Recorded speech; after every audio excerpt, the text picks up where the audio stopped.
We glad that he does. He is long-suffering. Proverbs chapter 10. And, of course, the girls were up here. Tanner was up here. Connor is at the basketball camp. And I appreciate the testimony. And Brother Ray said he's a Finley now. Two things. Number one, I take credit for every good thing he does. And number two, I'm claiming him as a tax deduction this year. So, Proverbs chapter 10. Last week we began this. I want to do just a really quick review for those of you who were not here. We said that in this chapter of Proverbs, a new method of writing is sort of entered into, and God contrasts. He contrasts in Proverbs chapter 10 the righteous with the wicked. And we said, and I'm not going to take a lot of time with this for those of you who were here before, but we talked about the difference between righteous living and righteous standing. Righteous living is when one orders his life by God's commands, and righteous standing is the righteousness that God imparts to those who put their faith in Christ. So in this passage, in this chapter, when it talks about the righteous man, it's not talking about a saved man per se. It's talking about a man who endeavors to live righteously. Well, what does it mean to live righteously? It means to live in accordance with the Word of God. And we said this, and I believe this to be true, that a saved man can live a very wicked life. He should not. But sometimes saved people do wickedly, okay? So be sure to keep that in mind as we look at this. And let me just real quick, let's look at the main points from last week. We said that a righteous man, the attributes of a righteous man, is that love overcomes his hatreds. Love overcomes his hatred. Verse 12 says, hatred stirreth up strifes, but love covereth all sins. And so we are seeing today in our culture, in our society, a lot of strife, a lot of division, a lot of hate. And the one thing that will overcome all of that is love. And if we will just determine, you know what, I love people, I love others, that would make all the difference in the world. Number two, we said number one, love overcomes hatred. Number two, we said that the righteous man, wisdom tempers his speech. Verse 13 says, in the lips of him that hath understanding, wisdom is found, but a rod is for the back of him that is void of understanding. So there are things that you can say that you don't need to say, and wisdom helps you with that. We ought to speak wisely. Proverbs 18:21 says that death and life are in the power of the tongue. And we understand that it requires great wisdom to use our words and our speech rightly, and to use our words to bring life rather than to bring death. And then thirdly, last week we said that knowledge characterizes his pursuit. Verse 14 says this, wise men lay up knowledge, but the mouth of the foolish is near destruction. So the godly man, the righteous man, is going to always pursue knowledge. He never stops learning, all right? He should not stop growing. Brother Howes used to say, everyone knows something I don't know, therefore all men are my teachers. You know, you can learn something from little children. You can learn something from your critics. We don't like to hear it, but they'll help us if we'll listen. And we should always be in a pursuit of knowledge. And that's where we'll pick up this evening. Let's jump right into it. Look at verse 16, if you would. Proverbs chapter 10 and verse number 16. The labor of the righteous tendeth to life, the fruit of the wicked to sin. So I put this down. Life crowns his labor. The righteous man, life crowns his labor. You know, I, like many of you, was blessed to grow up in a home where work was what you did. That was the norm. Okay? I know. I'm a little bit antiquated and somewhat of a dinosaur, but I've just always been taught that if you want it, you work for it. By the way, that's Bible truth. That no one owes you anything. The government is not your provider. All right? If you want something, you work for it. If you come to a place where you're physically not able to work, then we're to help each other. Okay? And that's the way it's supposed to be. But I was brought up and taught that you work. Brother Ken and I hated holidays. I hated holidays. You know why? Because that meant that my dad was off work. And you know what that meant? That meant we were going to work. And there was always some project at the house. There was something. I remember Daddy worked at Liggett and Myers. And back when, how many of you remember when the tobacco warehouses were on Broad Street where Costco and all is now? You remember that? And when they sold and tore those down, Daddy talked to somebody and they said, well, you can have the lumber out of that building. And so we would have to go get it.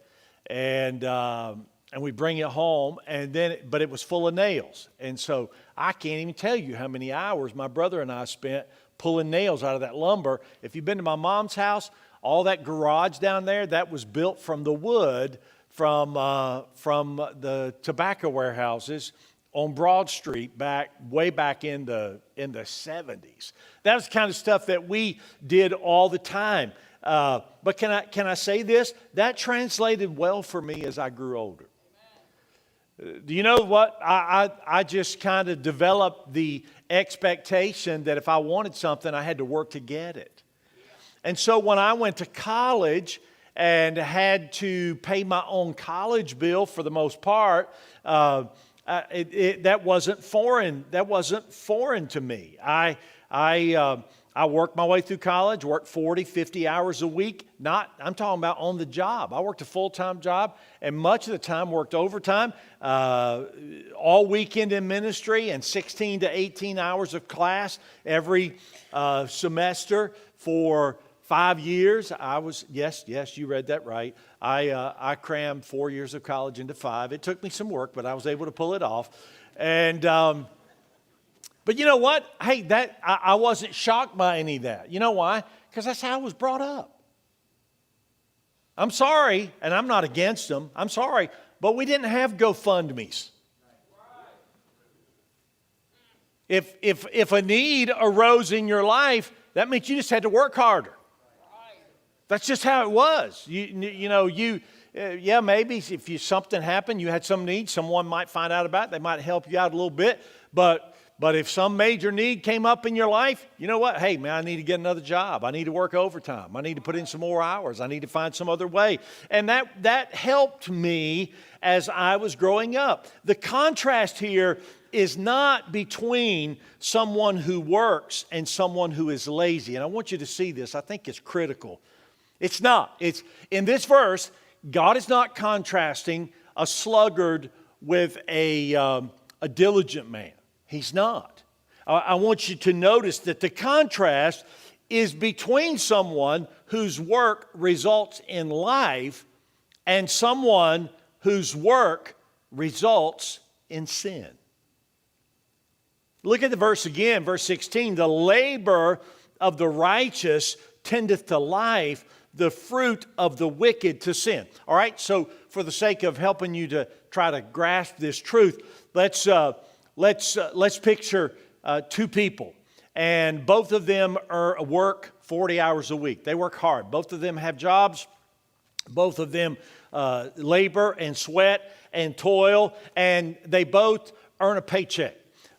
This guy, we'll say this guy over here because this is my right, all right? So this guy over here, the guy on the right, he works 40 hours a week. He earns a paycheck. And you know what he does? Well, he tithes his income.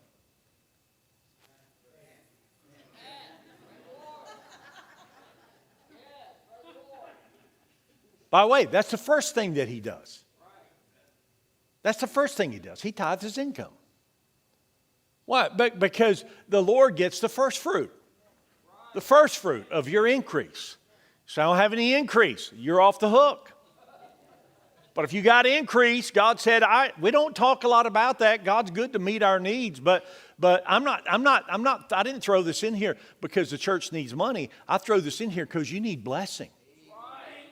You need to be obedient and God will bless. It's amazing what he does. But he tithes his income. This first guy, he works 40 hours a week, gets a paycheck, tithes his income. He gives to missions. Why? Because the whole world needs to hear the good news that Jesus died and shed his blood and was buried and rose again. You know what this first guy does? He may pay tuition to the Christian school. So that his children have a Christian education. You know what he does? He provides a good place to raise his or her children. He puts a roof over over their heads and food on their table and shoes on their feet. He worked his 40 hours, all right? What does he have to show for it? Life crowns his labor. All right, let's take the guy on my left, or the gal. He works 40 hours a week. He gets paid on Friday, and he gets drunk on Friday night. And he buys drugs.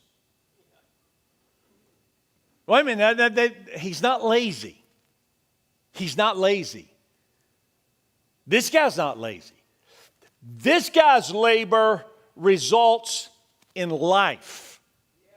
This guy's labor results in death or in sin. You know what, this guy, hey, he supports his habit, buys drugs, buys alcohol, wastes his money, throws his money away on the lottery. Amen. I know one thing the lottery has done is backed up the line at the convenience store, bless God.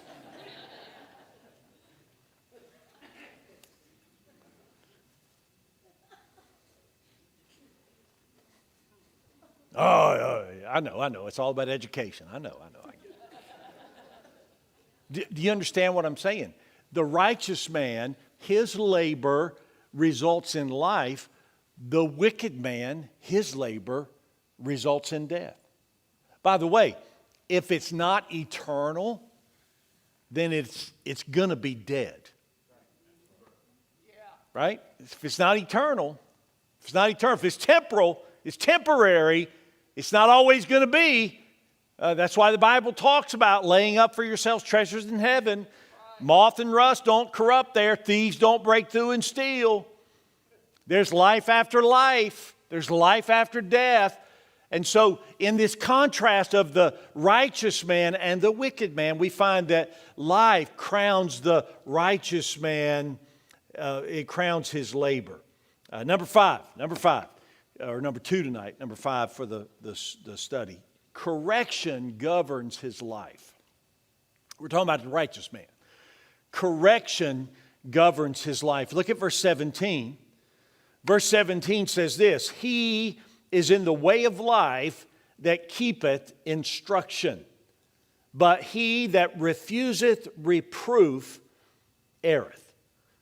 So, is everybody okay? Everybody, you awake? You getting something? I don't want you to come and not get anything. I hope you're getting something. So, this righteous man, he is in the way of life that keepeth instruction. Do you know that if you don't learn to follow instructions, if you don't learn to take correction, you're not a righteous man. Now, let's be honest. None of us like to be corrected.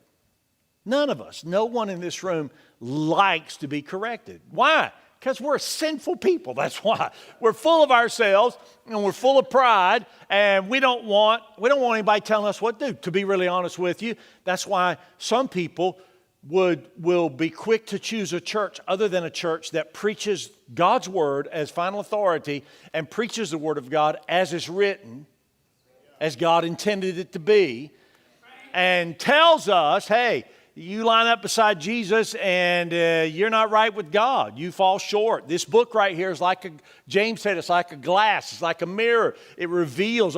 And some people say, you know what? I already feel bad enough. I don't need to go to church and be told that I'm a sinner. Well, okay, so what do? You leave and go somewhere where they'll pat you on the back, kiss you on the cheek, and tell you every service how wonderful you are. But guess what? You're still a sinner. Right? The change of location doesn't change your character. Geographic changes don't merit spiritual changes. Okay? So we have to learn how to take correction. The Bible doesn't say we have to love it, enjoy it, relish in it. It just says, hey, we've got to learn to keep instruction. I'd heard this before and I Googled it. I didn't have any idea who said it, but the statement was made by a guy you may or may not know, Patrick Murphy. I guess he, at one time, maybe still is, was the coach of the Alabama softball, the ladies softball team. Here's what he said. Uncoachable kids become unemployable adults. Uncoachable kids become unemployable adults.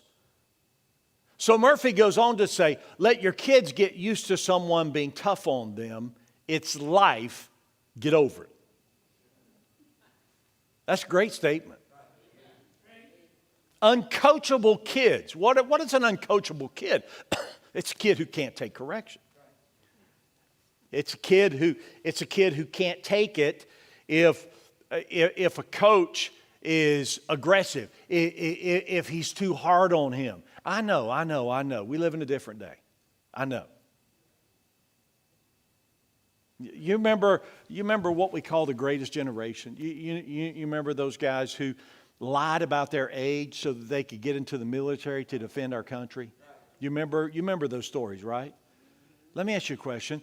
What would the fate of the United States of America be today if we had to depend upon 18 to 22-year-olds today to defend our nation?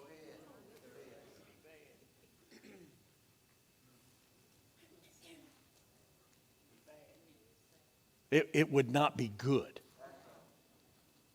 Number one, we wouldn't be able to field an army. We wouldn't be able, we wouldn't, I'll be honest with you, there's a whole lot of girls who'd be more willing to fight than boys.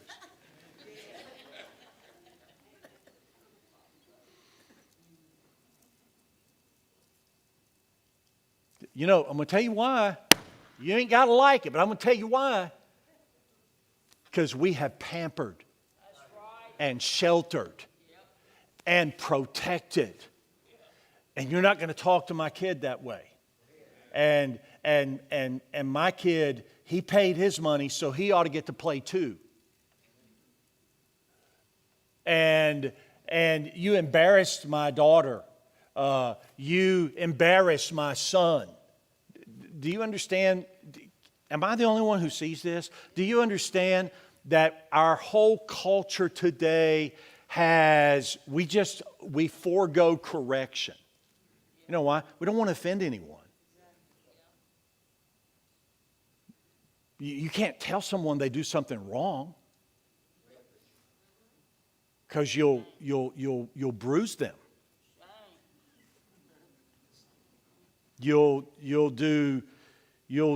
You'll bring detriment to their psyche. You'll harm their self-esteem. I know. I'm from like a different era. I'm a caveman, all right? But I'm telling you, I've just watched this, and I'm old enough now that I've been around through different generations, and I've seen, and I don't like where we're headed. I don't like where we're headed. The righteous man, by the way, we also have to be willing to separate biblical truth from cultural relevance. All right? The Bible is still true no matter what the world says, no matter what the world does, no matter what the world embraces, let God be true and every man a liar.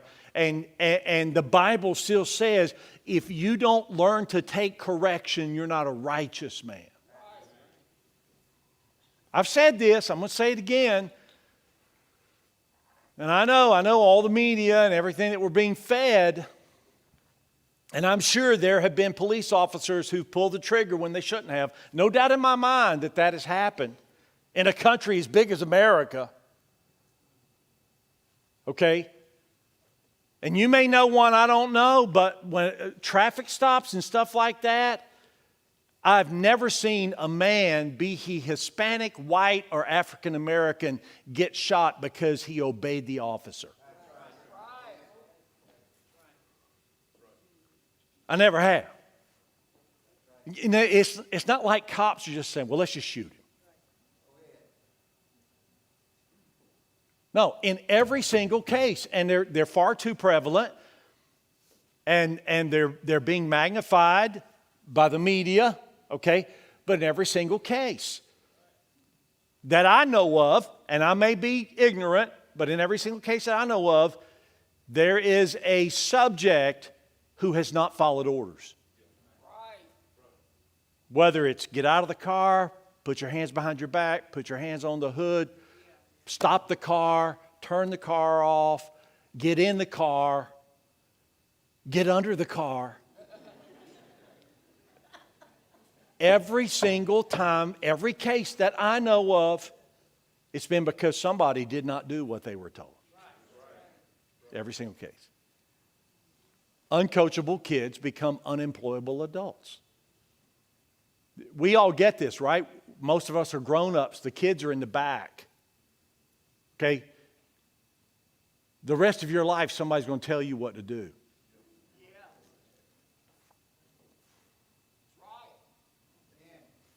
Well, not me, because bless God, I'm going to own my own business. I'm going to be my own boss. Are you married? Just a little joke just thrown in there, just to try to keep your attention, right? But you know what righteous people do? Right, okay, look at Proverbs 9, verse 9. Give instruction to a wise man, he will be yet wiser.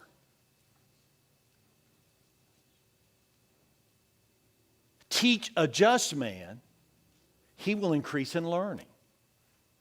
That's a good verse. Give instruction to a wise man. You know what he'll do? He'll listen. He'll evaluate. He'll apply. You know what will happen? He'll grow in wisdom. He'll grow in wisdom. Teach a just man, a righteous man, and he'll increase in learning.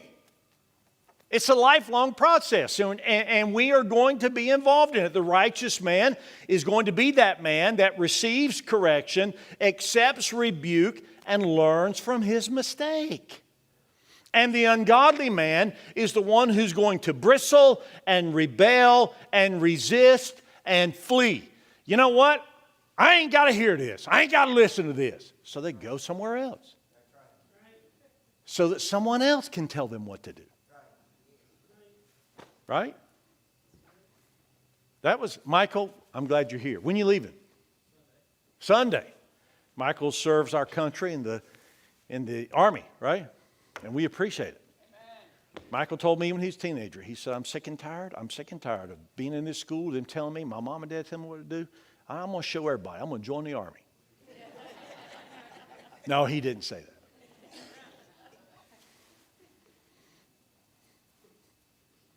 But you know what he has learned?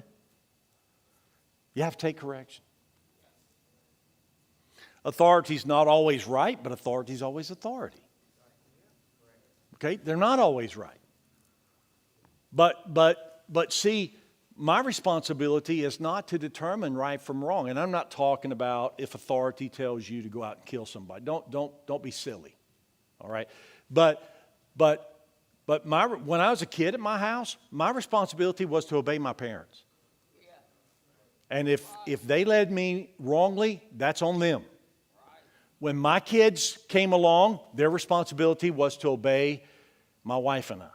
If we led them wrongly, that's on us. All right? Now, they're starting to have kids of their own. They got families of their own, and they have the responsibility to lead their children. Their children have a responsibility to obey. But righteous people receive correction. It's correction that governs the righteous man's life. Proverbs 29:1. He that being often reproved hardeneth his neck shall suddenly be destroyed, and that without remedy. Just keep pushing back, pushing back, pushing back. You ain't telling me what to do. I'll do what I want to do. You're out of touch. You're an old man. Just keep pushing back. You know what God said? God said the result of that man, he will be destroyed. And in some cases, the destruction will be so bad it cannot be fixed. All right? I stumbled onto another quote by a guy named Gary Rohrmeyer. I don't know who he is. But it was on the same site, this other quote, but it's a good quote as well. Coachable people seek out those who speak truth to them, even if it's painful truth, because it protects them and makes them a better person and leader. Coachable, let's say teachable, okay?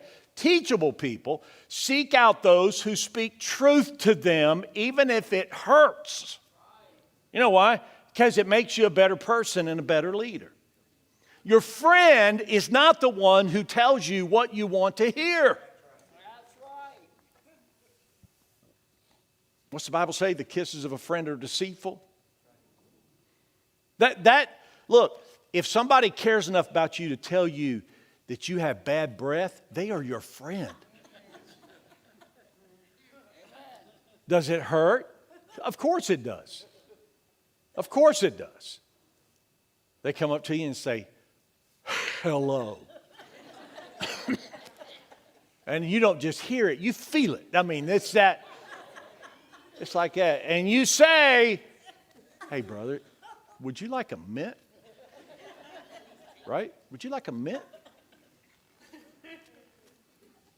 And then they ask some foolish question like, is my breath bad? No, I just need to get rid of my quota of mints for today. That's all. It has nothing to do with you. Of course. And then, hey, we've all been there, okay? Then, you know what you think? Who I've been talking to the last... Right? That's what we think. It's like when you fall, the first thing you do is look to see if anybody saw you. So when somebody tells you, hey, sometimes my wife will say, do you have any mints? There's no point in me asking, do I need one? But then you know what you think? Oh, man, I was talking to that guy for like 30 minutes. Correction. Is it pain? Yes. But you know what? It's helpful. Right? It's helpful. Correction governs the life of the righteous man. You will never reach your true potential until you're willing to allow others to offer you correction. You never will. I've had kids say to me, man, Brother Ken, he's on me all the time. He's on me all the time. And I've told many of them. You know why? Because he thinks you're better than what you're playing. If he thought you were giving 100%, there would be no need to try to coach you. Right? When someone just is terrible, there's no need in yelling at him. You just know what? You just say, bless your heart. Right? Bless his heart. He's a good boy. Bless his heart. She's a good girl. Bless her heart. But man, if the coach, whether it's in a school setting or whether it's in Little League or wherever it's at, if they're pushing and pushing and pushing, it's because they think you got more. See? And so correction is critical to the life of the righteous man. Well, what happens to the guy who is corrected? Look at what it says, verse 17. He's the way of life that keepeth instruction.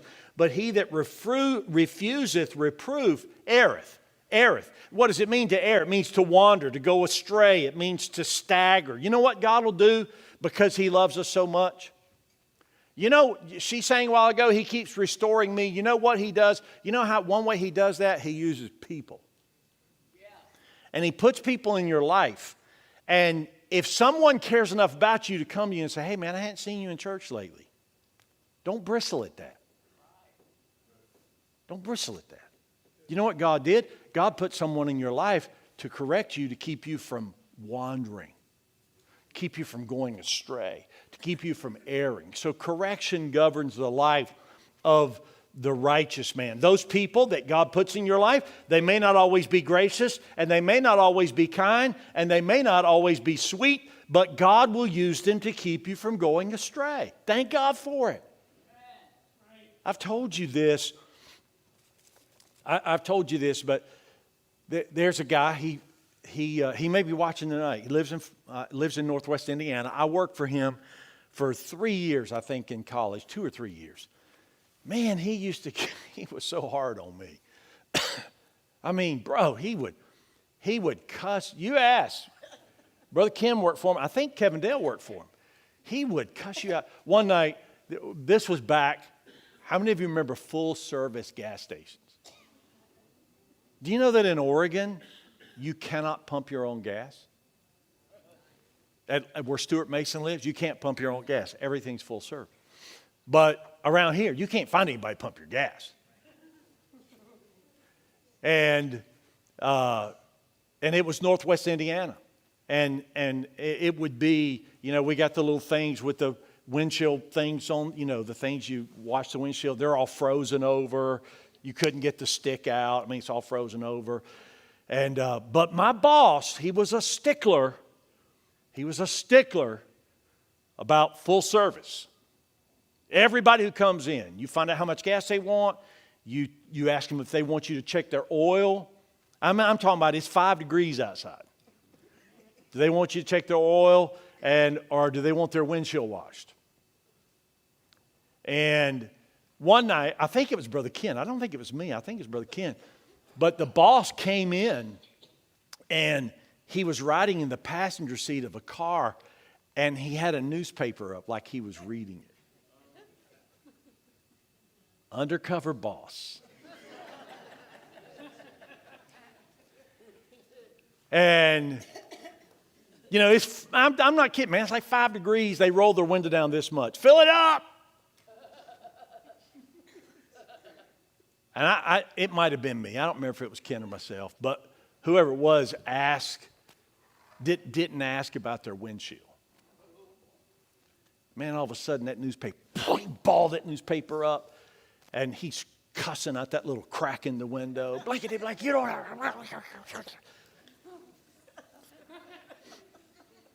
But he was not an easy man to work for. But you know what? He was my boss. He gave me a job. I was paying my school bill. Was he tough? Yeah. Was he sometime overboard? Yeah. But I guarantee you, from that point on, we asked if they wanted their windshield washed. Right? And I'm cutting up. We're all tired. I'm cutting up a little bit. But learn to take correction. And let it govern your life. All right? Everybody good? All right. All right. Number 6, sowing. The righteous man, sowing replaces his selfishness. I got to hurry up. Look at verse 21. The lips of the righteous feed many, but fools die for want of wisdom. So, obviously, I think this is meant symbolically. He talks about the lips of the righteous. They say the right thing. They teach truth. Their words are beneficial to others. But let's look at it from a little broader perspective, and that is this, that the righteous man sows into other people's lives. He sows into other people's lives. That's what a righteous person does. A righteous person doesn't live for himself. A righteous person lives for others. And can I just tell you, it's easier to live for yourself. It's easier to do what you want to do. My wife and I were talking just right before service, just talking. I said, you just have to. And I use several examples. I would not dare use any of them. And there's no one in this room tonight, I don't think. But I said, really, you just have to kind of get used to being used. You just kind of get used to being used. And people get out of you what they want out of you.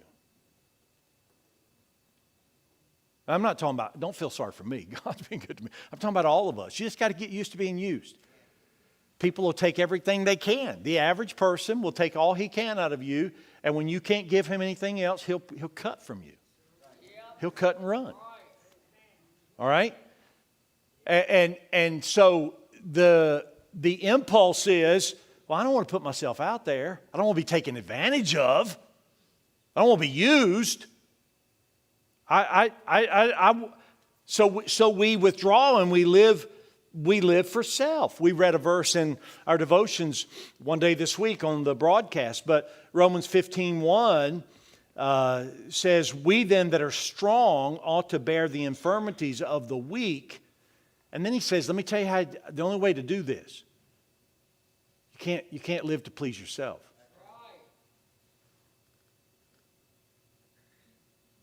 Right? You can't live to please yourself. Because what is required to sow into the lives of others is sacrifice. People can be bothersome. They get in the way. They slow you down. I've oftentimes thought, man, we could really get something done if it wasn't for people. Right? But then you say, duh, that's what the ministry is. It's people. So we're so bent on hurting ourselves that we want to go out and get more people so we have more bothers and more problems, more inconveniences. You know that sometimes it'll cost you money that you could spend on yourself. It'll cost you time that you could have for yourself. It'll put you out. It'll inconvenience you. But you know what the righteous man does? He sows. Right. He sows into the lives of others. Thank you, Lord. We know God blesses that. One of the most difficult people to overcome in my life is me.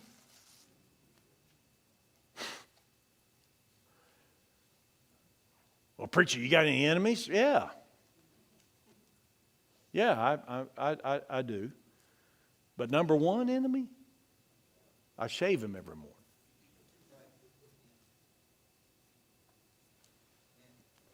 Because my propensity is to do what's best for me. But a righteous man, he sows into the lives of others. That's what righteous people do. They give and they sacrifice. Righteous people are giving people. Let me give you one last thing. About the righteous man, blessed describes his memory. Blessed. Look at verse 22. The blessing of the Lord, it maketh rich, and he addeth no sorrow with it. Look at verse 7. The memory of the just is blessed, but the name of the wicked shall rot. Man, God's strong, isn't he? You see, the life of the righteous man is so much more rich than the life of the wicked man. It really is.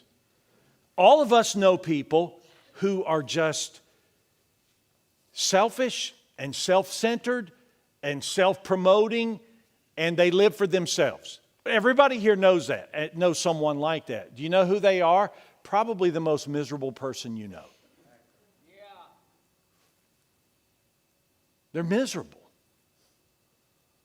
And all of us here know someone who gives and gives and gives and gives, and man, they sacrifice and they sow, and you know what? You know who they are? they're the richest people you know. The blessing of the Lord, it maketh rich, and He addeth no sorrow with it. But it's not just when we are a righteous man and we give and we invest and we take correction. It isn't just that we have a blessed life. The wise man said, your memory will be blessed. Amen. So when you come to the end of your life, when people walk by your casket, it's going to happen. Yeah. Barring the rapture, it's going to happen. Unless you're cremated. They walk past. Do you want them to say, that's the most selfish human being I've ever met in my whole life? Yeah.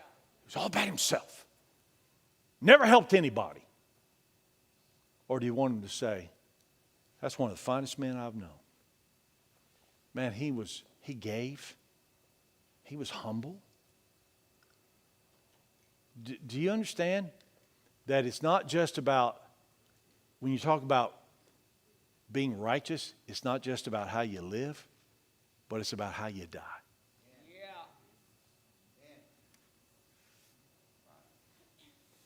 May God help us all. Again, remember, we're not talking about, when we say righteous, we're not talking about the imputed righteousness of Christ that we receive whenever we get saved. We're talking about living rightly. That's what we're talking about. So the question would be, what's going to be said of you when you stop living here and start living in heaven? If you're saved, what's going to be said of you? God said, a righteous guy, he's blessed. That unrighteous, that wicked man, his memory it'll rot. Yeah. I choose blessed. Let's pray. Father, I pray you'd help us. And we do know this, that if we took all of our righteousness, all of our good works, every good thing we've ever done, if we took it all in your sight, compared to the righteousness imputed to us at salvation, the righteousness of your Son, our righteousness would be filthy rags. And yet, Lord, as saved people, we ought to want to live righteously. There's a lot more. There's a lot of passages, a lot of verses we skipped over. There's a lot more that could be said. But would you take these things tonight and last week, and would you help us to endeavor to be righteous, living people? Our heads are bowed and eyes are closed. I'm going to have you stand, and we're going to have just a verse or so of an invitation song. Hey, God helps us in this stuff. God gives you the strength to live a righteous life. God gives you the grace to sow when you want to withhold. He helps you do that if you let Him. If you'd like to pray about something tonight, God may have spoken to you about it. She'll play, and you can use the altar as you need it this evening.